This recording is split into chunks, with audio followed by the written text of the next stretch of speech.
Hello, listeners, and welcome to the podcast where we watch a movie and dare to ask the question, what happens next? We three hosts will generate, fabricate, produce, and manufacture a sequel befitting the source material, or not at all. So grab a snack and a clipboard and your hard hat and join us on the ground floor of The Sequel Factory. I am Roger. I am Jett. And I'm X. This is new. We're doing something different. Yeah. Changing up the SEO, search engine optimization. We are now optimized for all podcasting needs.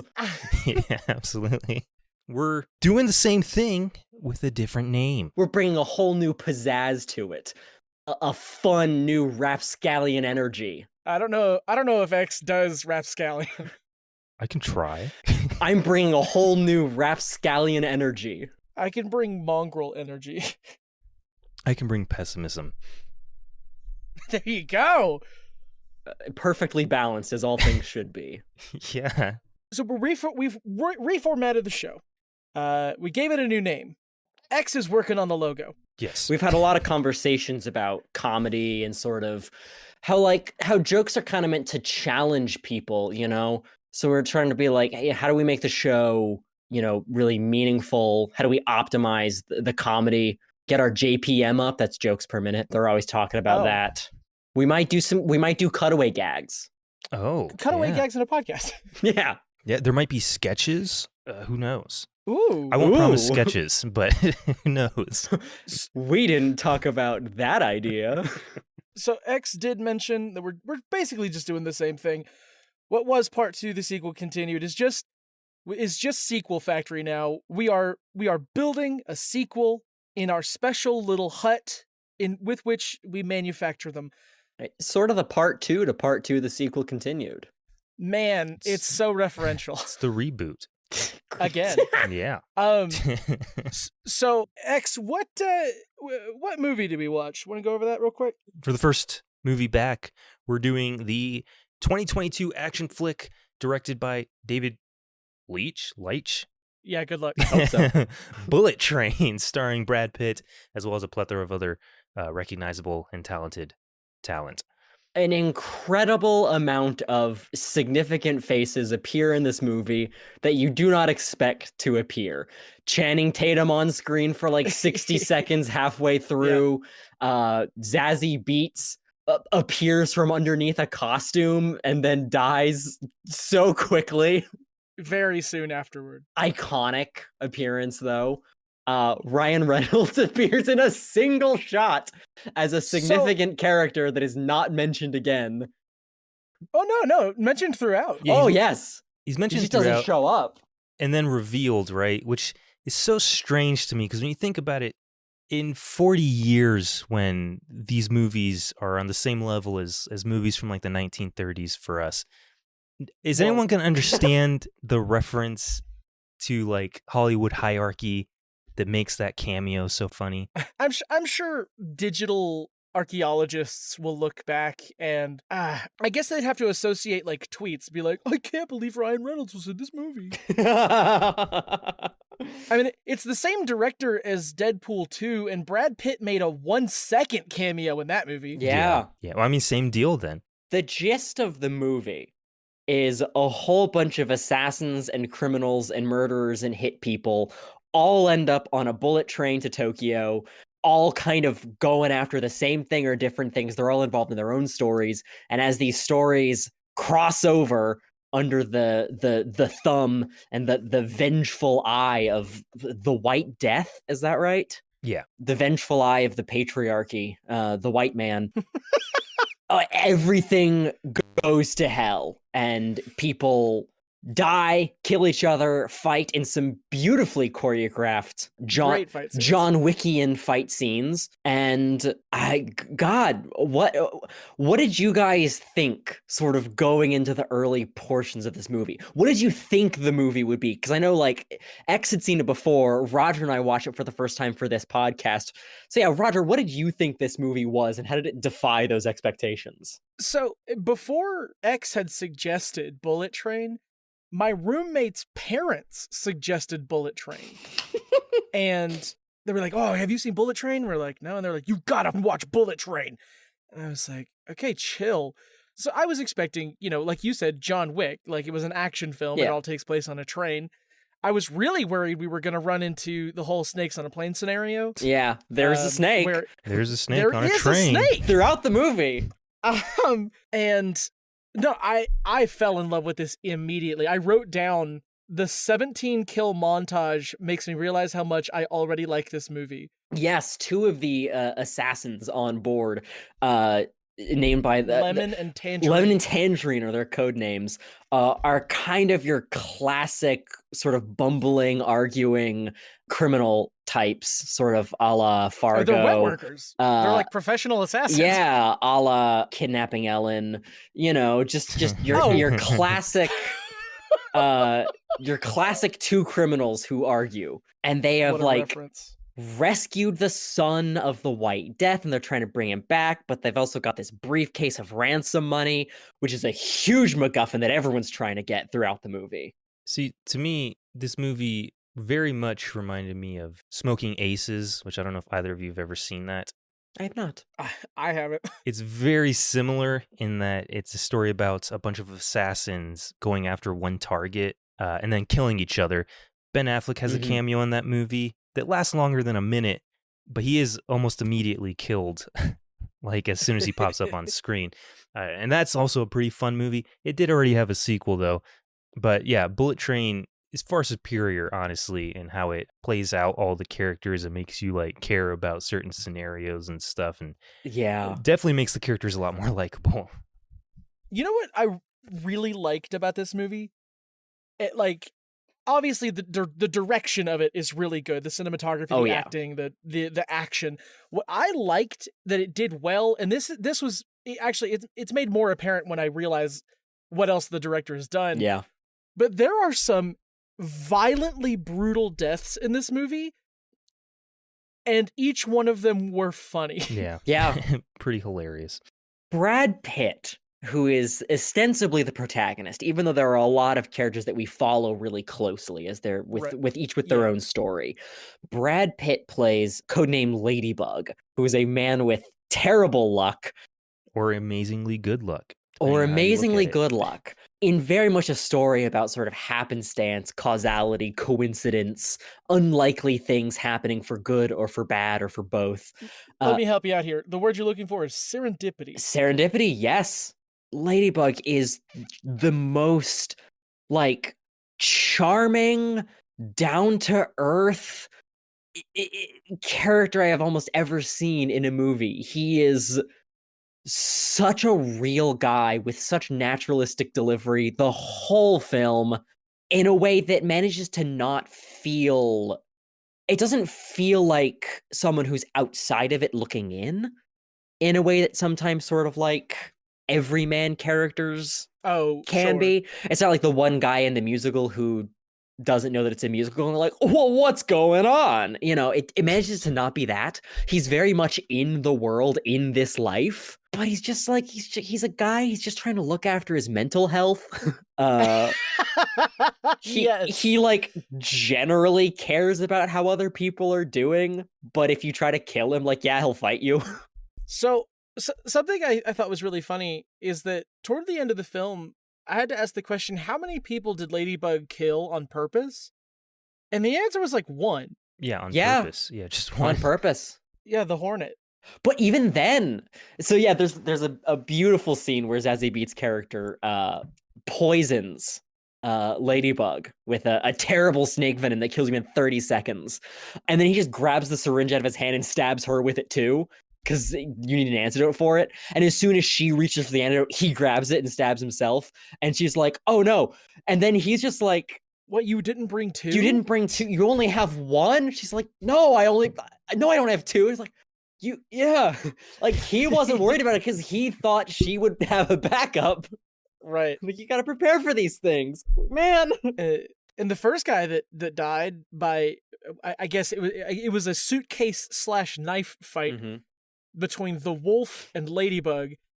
And the only reason the wolf died is because he threw the knife, it ricocheted off of the suitcase, sorry, I should say briefcase, and then impaled his heart.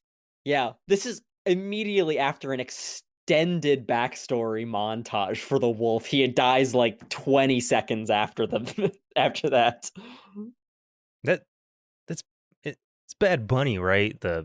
It is Bad Bunny. Oh. Yeah.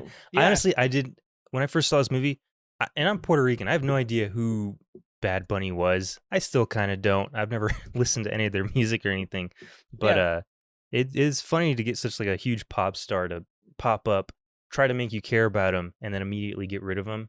Yeah. Such a good move. Something to keep in mind for the sequel. Oh, that's true. There are a few.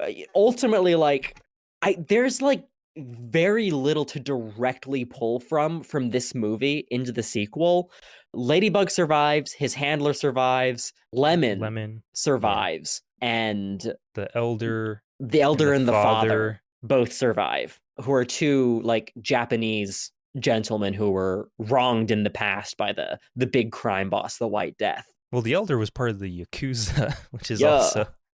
They kind of make you feel for him, but then you realize, like, oh, this guy was probably terrible, but, whatever. He probably did some war crimes. Mm-hmm. But he was honorable, so... I have written down the only survivors are Ladybug, Maria, who is his handler, Lemon, the father, the elder, the boomslang, which is the snake, the water bottle, Carver, played by Ryan Reynolds, and Channing Tatum.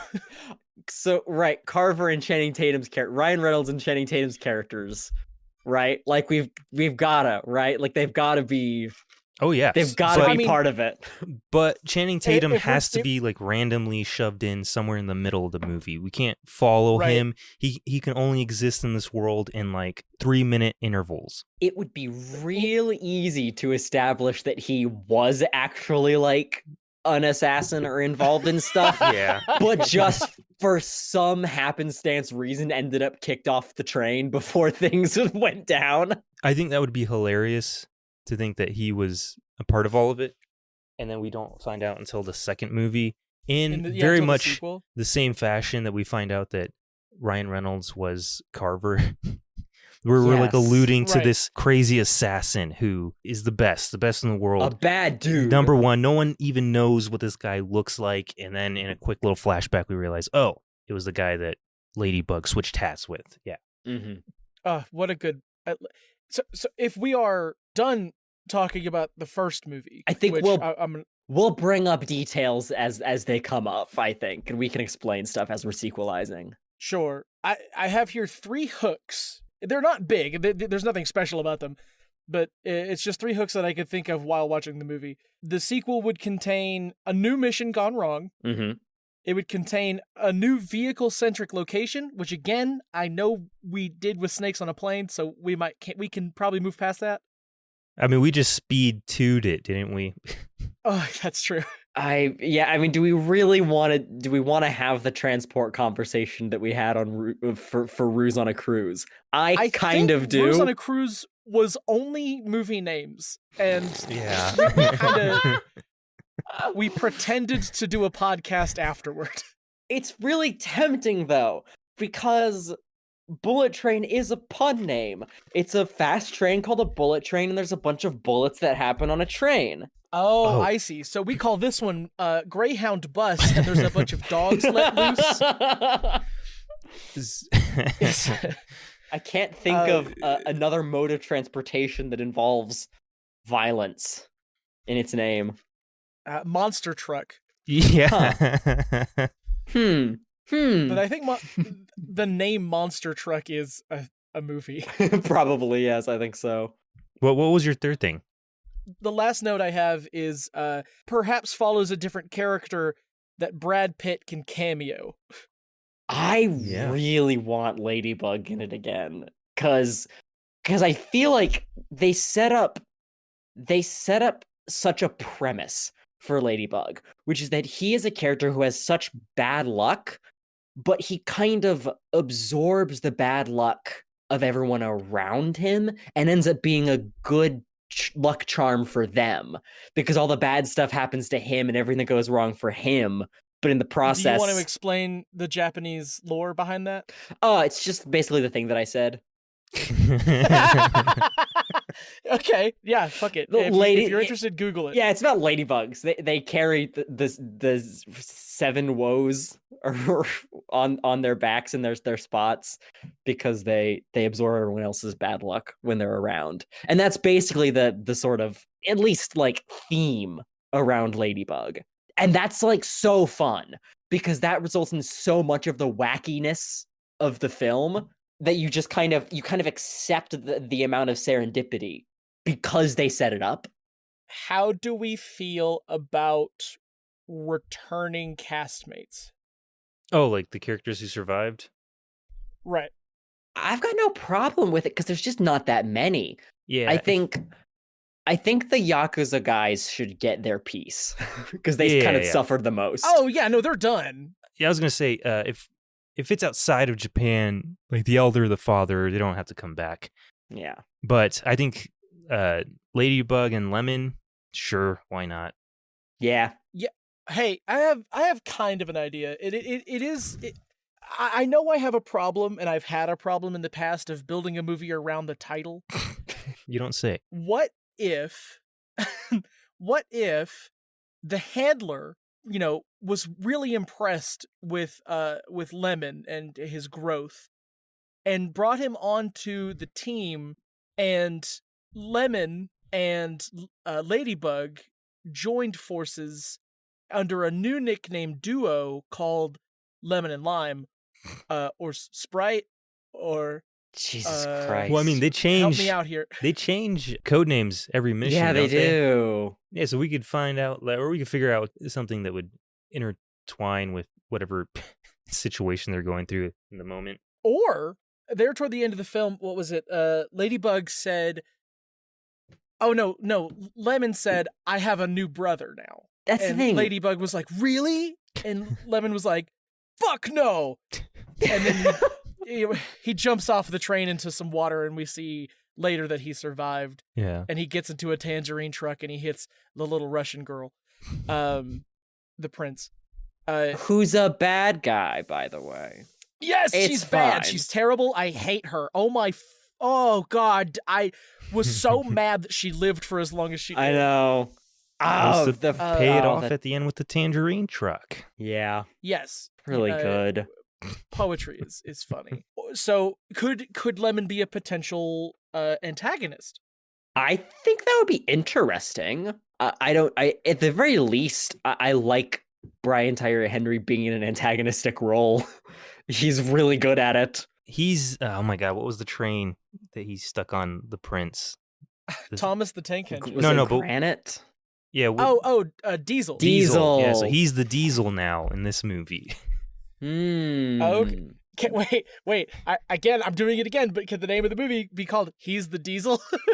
Or... I'll stop doing that. I'm looking at modes of transport. They're on a diesel-powered Greyhound bus. Oh. I like the idea of the whole movie being like the, oh my God, the train car where they have to be quiet. The lady's shushing him the whole time. Man, the silent fight on the quiet car was so good. But it's... What if go ahead. The whole movie is set in a library? And that's the whole thing. It's called the Dewey Decimal System. Now, would this be like the Library of Congress, super huge library? I think, you'd want it to be a very big, significant library. Because think about it as well, this works for Ladybug, because, I mean, it's established that he only really operates in, smash and grab jobs. He's not really an assassin. His whole thing isn't killing people. He just is trying to get stuff. So he's trying to break into some library that has some specific thing to grab it. But there's a bunch of other people there also trying to do that. And they have to be very quiet the whole time. Yeah, and they're all using books to research how to kill each other. Man, there was a scene where Ladybug dispatches of a bad guy with the user's manual of a bullet train. And I was just like, how often do you get to write that into a movie? Bibliodetha. That's good too. What if we played with form and we just put them on a really old train. just call it slow train. No, it's really freaking funny though. What's Bullet Train what's sequel, Slow Train. It's like a tourist train that goes through. It's like an like a antique coal-powered steam train. engine. Yeah. What's that one that travels here through Colorado? What's that? The Royal Gorge Route Railroad. Yes, the 1 hour long train that goes forward and then backward. Yeah, that could work. I think it should be called Steam Train. Steam train. Because it has to have title recognition. As much as I would like for it to be called Dog Sled because they've got that dog in them, I think there's no brand recognition if it doesn't have train in the title. Okay, well, I mean, we could also just kind of play with other words that go with train, right? Either that, or it would have to say like a Ladybug Adventure after whatever it is. Oh, kind of like Knives Out and whatnot. Yeah, he's such a Benoit Blanc like character that you could put into any situation. Ooh, do I smell a crossover? Ooh. Well, We've I don't never know. done that. Ladybug is kind of no, of course we haven't. With Ruse on a Cruise, we didn't cross Snakes on a Plane with Kangaroo Jack. Yeah. You're so right. We have done that. Why does that one keep coming up? Because it's a best. classic. Yeah. Everyone knows it. Better than the original, people say. Oh, they've said that. Yeah. On the mode of transport Wikipedia page, there is a tab for powered exoskeleton, so Always an option. We'll have to put that in our back pocket. yeah. What if this one takes place during like a citywide marathon, and they're all already running from each other towards the finish line? Oh, that's good. X. They're having to kill each other along the way. I don't know. It could be called Bullet Marathon. I don't know. Bullet Run. Bullet Run. Yeah. Bullet Run sounds like a worse Run of the Bulls or whatever. It's like way more dangerous. Oh, it sounds could be like something during bad that would happen to you on the toilet. It could be during the What Run with the Bulls is that in called? Spain. Run? Is it just Run with the Bulls? Yeah, the running of the bulls. Run of the Bulls? The running of the bulls. Oh, running of the Bulls. Yeah. It could be set during the running of the bulls. Yeah. That's interesting. And bullet could be spelled B-U-L-L. Oh! Oh, that is how it's spelled, isn't it? Yeah. Running of the bullet. We can play with the title. That's actually really good, though. Running of the bullet is kind of good. Jenna, when the movie ended, the first one I should say, when it ended, she was like, the pacing of that movie is what I wanted Mad Max Fury Road to be. Yeah. It was just everything was happening all the time, and if nothing was happening, something was happening, like an important conversation, or someone just found a dead body, or it's setting up for later. The scene where Ladybug is like, I have a gun under this table, and it's like he doesn't. No. That's also the silent car scene, right? Yes. Yes. Yeah. We're doing it again. We're spending a lot of time on titles. Oh shit. Okay. Do we want to? Okay. We got to make a choice. Bullet Run, Steam Train, or Running of the Bullet. What was the first one? Bullet Run was the marathon. Yeah, Bullet Run's the marathon. Oh, okay. With Running of the Bullet, you do get a built-in exotic location. That is true. As well as an impending danger around every corner. Yeah, because the and we can bulls get introduce out. a lot of characters who suspiciously speak English. Yeah. Or Spanish. You could connect it to the wolf again. True. Oh, yeah. Which is, because that was like the fake out, right? It seemed like everybody was connected to that wedding in the original. But in the end, they all ended up being connected to the White Death. Yeah. Yeah. So yeah, I like the idea of setting it in Spain with some I do too. big cows going after people. Yeah. It could be Running of the Bullets. That probably makes a bit more sense. Yeah, and then the titles is Running cutesy. of the Bullet is funnier. Okay. Right. Well, I think we have our setting then. Ladybug, cool. once again, is On a mission. set up for a simple job. right? What would Ladybug be trying to do at the running of the bulls? Retrieve And like a briefcase. the whole thing doesn't happen during the run, but like leading up to it, then they all end up in it, and then it explodes outwards into the rest of the city, probably at the midpoint. I've never done the running of the bulls, Really? clearly, but I assume there's a lot of prep work involved. You got to gather all them bulls. Sure. Maybe. You know what we need? has- We need action figures to play with. We need to come up with a cast of incredibly colorful foes and characters. We need to come up with our ensemble first, and then we throw Okay. them all together. We each get 3. Okay. Well, let's write them down. Let's not tell each other my yet. gosh. Are we also going with the? Are we also going to pick who to cast in these? Yes, Okay. Yes. I think so. And if we end up both picking the same actor to play a character, then that actor has to play both characters. Yeah, of course. Okay, good. Famous actors. Did you Google famous actors? I would never do something like that. What would make you think that? It's not going to be Bruce Lee, is it? Probably not. Probably not. Unless we want to do some questionable AI work. It would be questionable too. Oh my gosh, I don't know a whole lot of actors. Now that I think about it. You know plenty of actors. I'm terrible with names. Man, you should know this by now. Like when I'm on the spot, I can't think of anything. I did ask Jenna if she ever wanted to be a part of this podcast because she knows fucking everything about every celebrity. Oh my god. So if at any point you'd be like, "What was that guy's name?" and then she like the person in the chair could be like, "Oh, that's digga-da-da. This is their birthday. That's what they were wearing when they fucking shot themselves in the foot on this set." You know, I can't that imagine. kind of thing. What if there was a library in Spain? That's not what I meant, but we could have another silent scene. Yeah, that works really well. They like end up in the library as they're like running from the bulls, and there's because I think like the bulls, it's on like a track basically. You know, there's Right, it's supposed to be guided. They're not free roaming through the city. But they get Oh, out. They but break they out. could. Everything goes wrong, and the bulls are everywhere. That's perfect because just like the bullet train, it's initially on a track and then it derails. And then derails is punny. Okay, do you all have your 3 celebrities? Oh, I'm also coming up with their roles. Oh shit. Okay. Are you coming up with a little backstory? Or you're just coming up with the code names. I'm coming with just a little bit of prompt for like what Okay. they might be doing in the movie, like what their goal might be or what position they might. There'll probably be a kind of unified MacGuffin to some extent. Not that everyone is trying to get the single thing, but it kind of something that it revolves around, like the briefcase. Okay, I've got 2.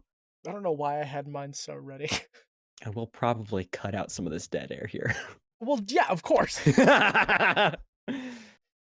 This is good podcasting. Roger, you said you already had them ready. I have 3 ready. Okay, I'm ready. Okay, almost ready. Would it be too on the nose to end up in a china shop at any point? For this franchise, nothing is too on the nose. Noted. Even the library, the bulls, it's quiet for a while till the bulls. And Most of many of then the bulls. many of these scenes, I think, have a midpoint that begins then the bulls. Many conversations are ruined by bulls. Okay, I've got my 3. Do we want to go in a round, or let's do one of us at a time. X, you first. You want me to go first? Yeah, I do. I really do. I want that for you. Okay. All right. Let's see. So my 3. We're gonna start with the genie. This person is an important figure, kind of like an elder. He can be like the words of wisdom that come through the badass killer that we don't really get to see in action too much until a vital moment. This is played by Will Smith. I don't know where he'll start when we get to see him in action, but we'll know that something is going to play out there. Roger mentioned a library, so La Biblioteca, played by Ana de Armas. She's a librarian, a deadly librarian that keeps shushing them until she tries to shush them for good with a machine gun. And then we have our pop star, the yodeler, played by Weird Al Yankovic.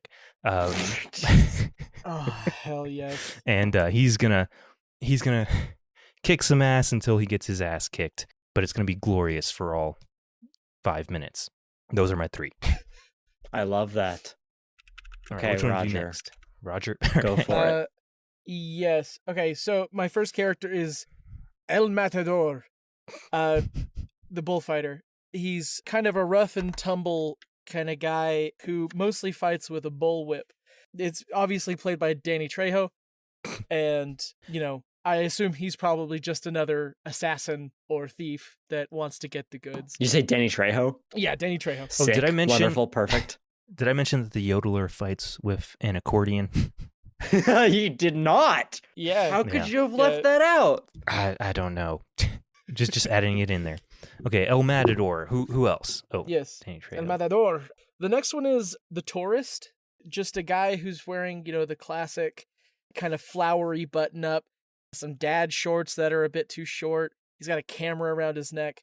And he's taking pictures of this, that, and the other. Maybe too many pictures. It's suspicious. Played by Ben Stiller. The camera seconds as a dart gun. So Walter Wonderful. Mittying it. Right. I love that. Okay. And I'm sorry, but there's a second librarian. Yeah. Sure. Oh, There could be as great. many librarians as we need. Who was the actress you had for that? Ana de Armas.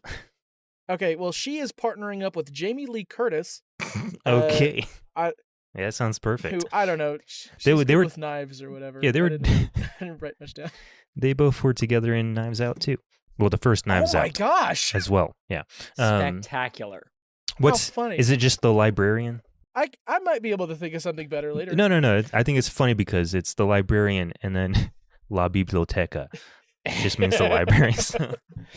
Post these in general so that I can reference them, and then I'll do Hold mine on. once you've got that. So those are your 3, Roger? Here, I was writing them down, so let me just Oh, copy okay, them. yeah, you go for it. Okay. Mine are 1, the actor played by Anya Taylor-Joy.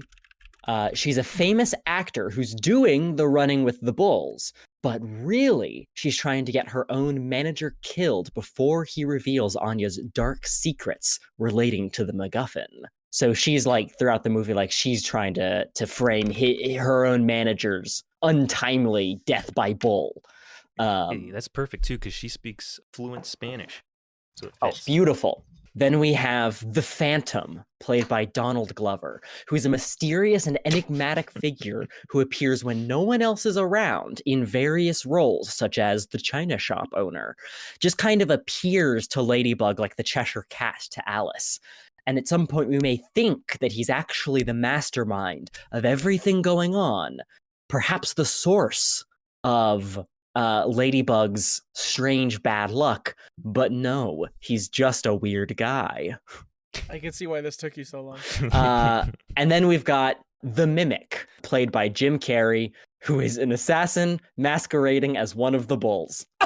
As one of the bulls. Okay. As one of the bulls. Oh boy. So he's Ace Venturing it. He's in a mechanical Yeah. bull. Oh yes, Mechanical bull. Okay. he's in deep cover. Perfect. Incredible. Okay. Oh, and then of course Ladybug. Oh, Yes, is it and going Ladybug. to stay Ladybug? Is the name so fitting from the last movie that they just permanently set that moniker on him? Hold on a second. Give me a second. Are you looking up Spanish? Correct. Yeah, that's exactly what I did. Yeah! Mariquita. Mariquita. So Wait, he had trouble pronouncing a Spanish word in the first movie. okay, It'd so be even funnier. yeah. They don't. Mariquita. Okay, so Mariquita, Ladybug, arrives in Spain for a simple smash and grab job like usual. Right. What is he trying to get that is sort of around the running of the bulls? I think Maybe it's the Dead Sea Scrolls. Screw it. That's not near Spain, I should say. It I just was the Shroud of Turin. Artifacts we in don't Spain. we don't have to No, it could literally Indiana Jones this. could Yeah. literally just be another briefcase. Yeah. Screw it. It's another briefcase. But I mean, there's he probably even says in the first movie, it's always money, right? it could just be money again. There could be some twist about it, maybe. Well, I but mean, there in the also first doesn't one, need to be. they shove a bomb in it, yeah. So Yeah. Yeah. it could just be the same thing. It's just, it's what worked so well with 22 Jump Street. It was literally just the same movie, slightly different. So yeah, let's I keep like that. the basic premise the same. All the goofy antics slightly different. Maybe we make it a bit more subtle than a briefcase because Something you could like something you could tuck run away. with the bowls with while holding it, and like no one would notice. Satchel. Maletin. Yeah, like a Which is just- satchel Yeah. full of platinum or something. Easy to run with all that platinum. Oh, yes, I go on my morning run and I bring my black bag of platinum. Adds just enough weight, really gets the cardio going. It's the weirdest way to work out. Yeah, let's say it's a manila folder that he can fold up and shove into his tracksuit, which I completely forgot he was Sure. wearing a tracksuit in the first movie, so it fits perfectly. He's going to go run Yes. with the Bulls. Manila folder full of money, maybe. Okay, Money, state secrets, money the size. final episode script of Thomas the Tank Engine. I like the idea of a folder of state secrets, right? Like, because that could be something that the actor Anya Taylor-Joy, like maybe like maybe she took part in something, something terrible that could ruin her reputation, like a crime thing, or maybe it's like, you know what? Maybe some like significant figure because we have a pop star, right? We've got a pop star. We've got like a special effects makeup artist in the Mimic, in Jim Carrey's character. Right. We've got a bullfighter, which would probably be kind of entertainment industry, the yodeler. Sorry, I did just think of a weird scene between Jim Carrey's The Mimic and Danny Trejo's El Matador, where he's like, "This is no real bull" or something, and he throws a spear or whatever, and it goes through the machinery, and Jim Carrey obviously reacts in a way that could be comparable to the last 3 Sonic movies. He gets spit out through the mouth of the bull, but he's wearing a bull costume from inside the bull. It's just a lot less convincing. Who hired this guy? Who hired any of them? Well, I guess the White Death hired all of them, but The White Death did, yeah. Oh, so I Anya have Taylor-Joy's another character, scene- I guess, hires all these people. We just don't know it till the end. Yeah. Well, I mean, she would have like all the money, huh?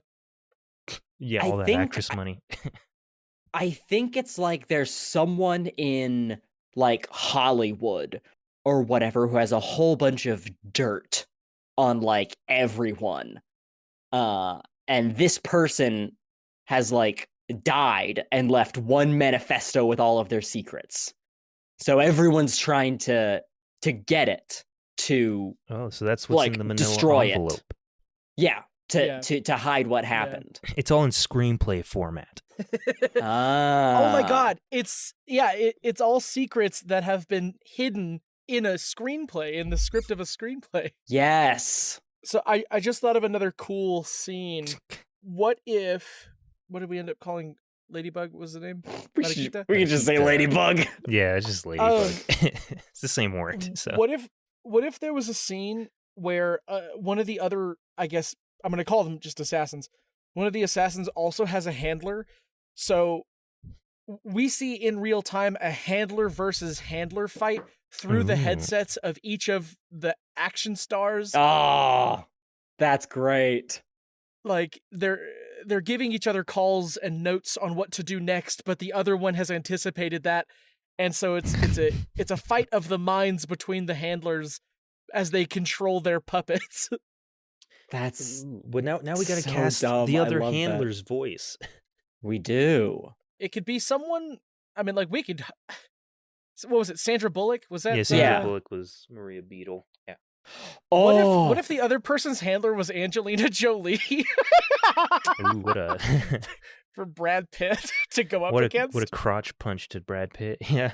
Yeah, that's what I'm saying. yeah, that's really good. Well, Jett, who did you have in mind? I was thinking that Lemon, Brian Tyree Henry's character, would be the handler of this other character, Oh. and he and Sandra Bullock end up tangoing. Like in person? Yeah, later on, Okay. like during the Ooh, third act, maybe. So here's the thing: they're fighting in person, right? But as they're fighting, as they're struggling, and their voices are like strained, they're still giving like orders to the other person. Instruction? Yeah. Yeah. So there's two fights going on at the same time that kind of mirror each other. It would be even funnier if they literally mirror each other. So like Lemon's like right hook, and then Maria's like dodge this way, and we see it happen in like real time for both of them. Yeah, I don't know. That is exactly the kind of quirky, charming bullshit that is perfect it's a for very this Abbott and franchise. Costello style fight scene that I think would really work out. Yeah. That's so good. But who's Lemon handling then? Is it Weird Al? Is it the yodeler? It's gotta be Weird Al. Yeah, sure, why not? Yeah, okay. The yodeler. Yeah.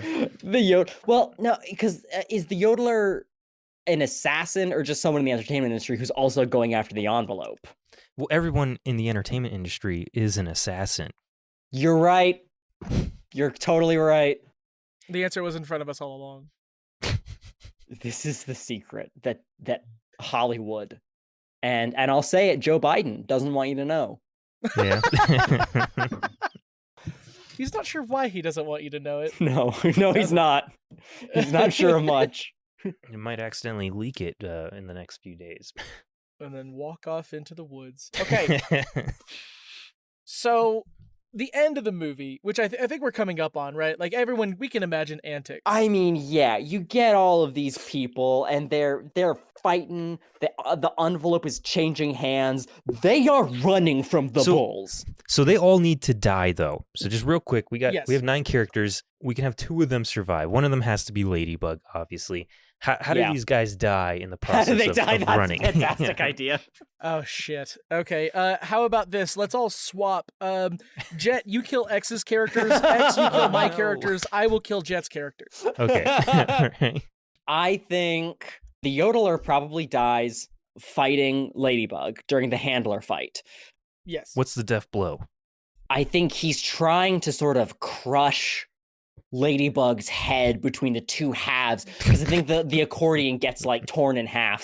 So he just like takes smashed over his head. Yeah, so he just takes the two halves of the accordion and is like clapping them like a monkey with cymbals on Ladybug's head. And as he's like pulling back for like one big hit, 2 bulls run by and stab both of his arms. And he gets ripped in half by the bulls. Okay, that's incredibly violent. Yeah. Yes. Okay. Okay. Okay, someone else. You do one while I think about how Will Smith X kill dies. one of my characters. Okay. So the Matador. He goes up against the Mimic as the bull, and he just gets impaled. It's as simple as that. Like, the Mimic gets flung out of the mechanical bull, but he's dressed as as a bull. He's even got the horns and everything, and he manages to Of impale course. Danny Trejo's bullfighter character with the whip. Mm-hmm. Okay. All right, you get one now, Roger. As the mimic rams, I guess, impales the Matador. Gores. They both get knocked off of like a high ledge, like a long staircase, and unfortunately, El Matador's bullwhip gets wrapped around one of the railings, and then also around the mimic's neck, so the mimic is hung for all to see. Oh. Okay. Isn't that the same matchup? The El Matador versus the Mimic? Yeah, they die at the same yeah, time. They die very close together. Beautiful. That's wonderful. We're saving time with it. Yeah. What was Will Smith's character's deal? The genie? Yeah. He's like an elder character that kind of comes in to kick ass and then disappear or die. It doesn't really matter. I think he is probably like I mean, he doesn't have to die either. That's true. He could come in at the last minute, take out the actor, and just saunter off into the sunset. Who knows? he could. I think perhaps his death is ambiguous. Kinda like Maybe Lemon. when he falls off the train. Yeah, like I could see like he gets kind of like lost, like he's fighting Ben Stiller's character, the tourist, who's got a whole bunch of flash bulbs. And is like flashing them and like blinding Will Smith, who's got cataracts. And so Will Smith's kind of like stumbling backwards as he gets smashed, and then like a stampede of bulls runs past. And he disappears into the stampede of bulls. But when they all pass, there's no blood on the ground. So who knows what happened? Ooh. All right. Let's see. The tourist is killed off by something mundane. Oh, man, he's got those flash bulbs, those old school ones that kind of like pop out, and one just catches him in the face. He's blinded for a second, and he gets hit by one of the normal bulls. Okay. Killed by a normal bull. Yep. What a move as a tourist. A normal bull kind of way to die. I think the Phantom is gonna have to. I don't know if he dies, actually. I don't think so. Yeah, I don't think the Phantom dies. I think it can be alluded that he dies multiple times, but Oh yeah. but we never see it, and he just keeps reappearing. Does he ever truly die? And I think the very end of the movie, there's a newscaster speaking about the tragedies that happened during the running of the bulls. And as the camera pans away from the main character's conversation over to the TV, it's him. Mm-hmm. Yeah. As the newscaster? Speaking the influent Spanish. Yeah. That's fantastic. I think Ana de Armas's character, La Biblioteca, the librarian. This is after the library scene where the whole, she's like trying to like kill everyone who's come into the library to make it so they don't make any noise. And then the bulls come in and wreck the whole thing. So now she's just on a quest of vengeance throughout most of the movie.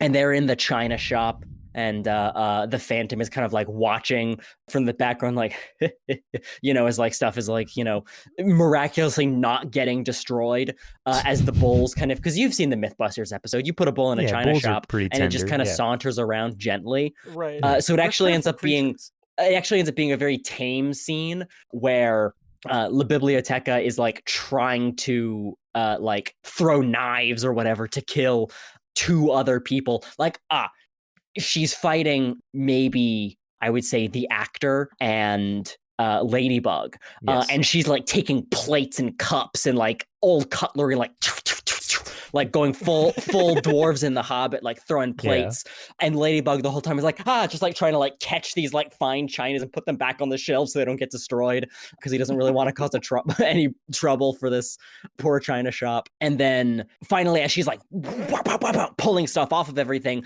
she pulls the leg of one of the shelves out from under it and then like looks at it as she's about to throw it, and then was like, huh? And then the shelf collapses on top of her, crushes her, and she's just like perforated with like glass and stuff. Yeah. Cool. That's almost exactly what I was going to do with the librarian, Jamie Lee Well, Curtis. you can't. Except she's almost literally immediately taken out. We get the quick like, oh my god, it's Jamie Lee Curtis with her giant knives.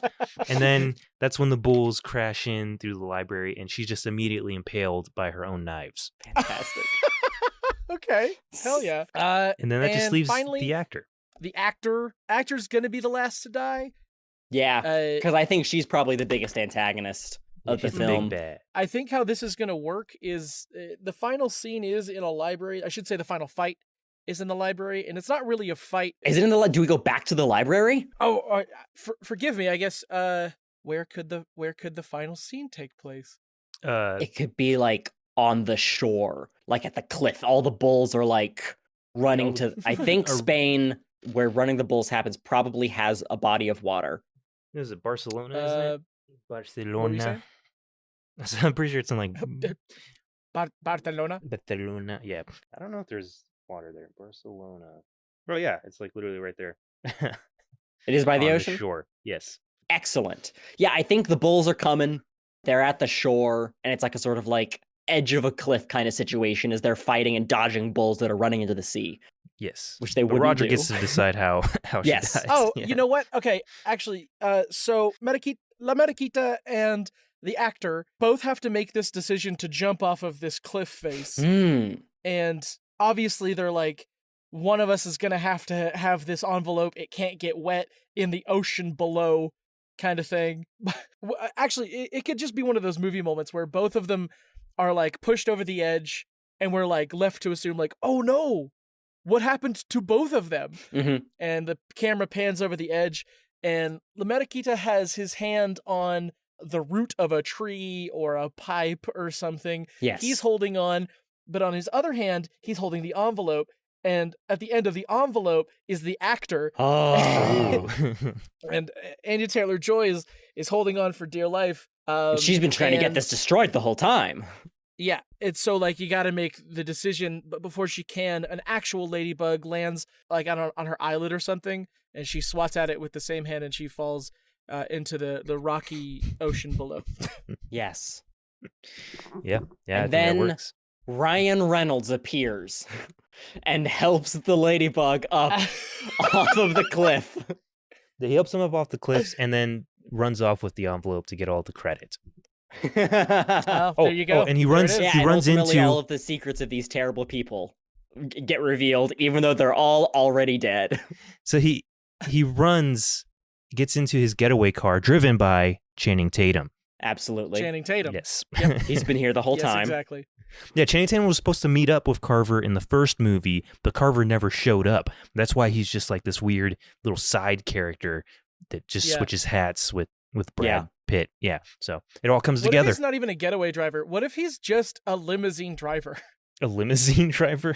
Oh, Hollywood. That's what I chose. I don't know why. Hollywood sent out all the stops to to retrieve this thing, huh? He's just Ryan Reynolds' actual boyfriend. Yeah, no, I was gonna say he's Ryan Reynolds' lover. Oh, yeah. And They're together. Yeah. Pretty easy wrap up, I'd say. And they drive off, and then Lemon and Maria, Sandra Bullock, they settle show their up, differences, having settled their differences. Of course. and then they all get an espresso. Yeah, it just cuts. And they're all just enjoying a wonderful meal in Spain. Yeah, they're getting an It's espresso and like a stuff macchiato. while the bulls are still running rampant. But they're There's people in the streets they're calm panicking. as can be, and the waiters are like shaking, like they don't want to be out there as they keep crashing through stuff. But these guys are cool as cucumbers, enjoying their time, kind of recapping their wild experiences. How do we solve the terrible bull problem that's been caused by our actions in this film? Trick question. We don't.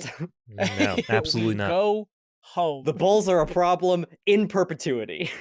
Bullet Train ends with a completely destroyed train in Kyoto, so That's true. I don't think it Yeah. matters. It Barcelona. took out some residential buildings as well. Yeah, Yeah. I mean, casualties are casualties. It's what are you gonna do? it's just all part of Ladybug's bad luck. That's what we call a movie. Yeah. Yeah, I think we did it actually. Yeah. I actually think that's very charming. That's very in the spirit of the original. Are we keeping the same director? Oh, yeah. If he's available, yeah, sure, why not? Sure. I do like how we didn't We know have what to any emotional backstory to any of this, but I think that works just fine. Oh, Man. well, Jim Carrey's got a kid, and Donald Glover had a wife, and Well, Donald Glover didn't die. And the Yeah. yodeler used to have a career. yeah. R.I.P. El Matador is sort of a very Matador. violent man who Yeah. sees a glimmer of perhaps a calmer future. He just wants to knit, but then he dies before being able to secure a better life for himself. Maybe the reason he gets impaled by the mimic is because at one point he looks up and he sees like a child kind of shedding a tear for the animal cruelty, and he realizes maybe I've picked the wrong career path, and then is impaled and dies. Yeah. See, emotions are easy as hell. This is why we need to be in Hollywood. This stuff is no problem. The hard part is coming up with big action set pieces that will make you go wow with a lot of CGI. And then we destroy it. There could also be a relationship between La Biblioteca and the librarian. Beautiful. When either of them die. Oh my God. Be like, They were roommates. There'll just be like a brief little moment as the action moves out of the library where La Biblioteca looks at the librarian and is sad and then goes for revenge. So it all works out. Man. It all plays out. we put the big pieces down. They can connect them however they want. This is The Hollywood. special We're effects just- guys can figure that out in post. That's what they're there for. We'll start filming next month. We'll probably draft a script sometime in the middle of the shooting process. and all these big name Right. actors can just play off of a green screen or whatever that new technology is with the monitors, and then we're all set. You know, they don't We'll even have to shoot- meet each other. We'll shoot raw, we'll get coverage, and we'll find it in the edit. Absolutely. Yeah, we'll send them this podcast, and they'll just kind of get it. They'll get it. They'll just get it. It'll come across. It's somewhere. not hard. Just like make a good movie, stupid. Well, I think that's So- it. I think we did it. Yeah, this was a success. We're gonna make $1 million. But before we wrap Trillion. things up, Yeah, just 2 million. is there anything either of you want to plug? Well, Roger, you and I are doing another show right Yes. now called Paranormal Dudes, which you can find on Ooh. any platform that you listen to podcasts on. And Jett, I know, has some awesome things going on. Yeah. Oh, what? You said paranormal dudes? Yeah, that, I'd buy that for $1. Yeah, that sounds fun. Yeah, you can check me out on YouTube at youtube.com/JettKuso. I've got a big video on the way about the end of Bakugan, which is probably the best thing I've ever made. It's not out yet, but it should be. And it'd be At some quite a point, thing. right? Yeah, so check out that channel, youtube.com/JettKuso, and watch some videos. Subscribe. even. cool. I'm gonna plug Ethan Powell's show Ooh. called The Dirty 22. That is TOO as in as well. So The Dirty 22. I don't want to say anything too soon, but he's going to be pitching that as a television program pretty soon because Oh, he hell has yeah. contacts. It is very entertaining, I will say, especially your Endeavorshire season. Oh, thank you. So That helps me a lot, actually. I'm not in that show, but it is. I've been listening to it as it comes out, so it's pretty great. And Jett's content is pretty fun too. on Yes, YouTube. Thank you. Yeah, I've been seeing all the little promos you've been putting out for the end of Bakugan. You're Yeah, thank you're a you. tough worker. Oh, gosh, I try. Well, cool. Be sure to check all that out. If you are interested in the show, obviously do the subscribey thing. Like and comment. If there's any movies you'd like us to sequelize, go ahead and let us know there. Am I missing anything? Yes, if you stuck around through the plugs this long, then you get to be ahead of the curve and know that the next movie to make its way through the sequel factory will be the 2018 comedy flick Tag. So if you want to watch along and join us for that pitching session, we'll be back in 2 weeks. And I think that's it, so let's wrap it up. That's a wrap. So we'll see you guys next time on Sequel Factory for part 2. The sequel. Continued.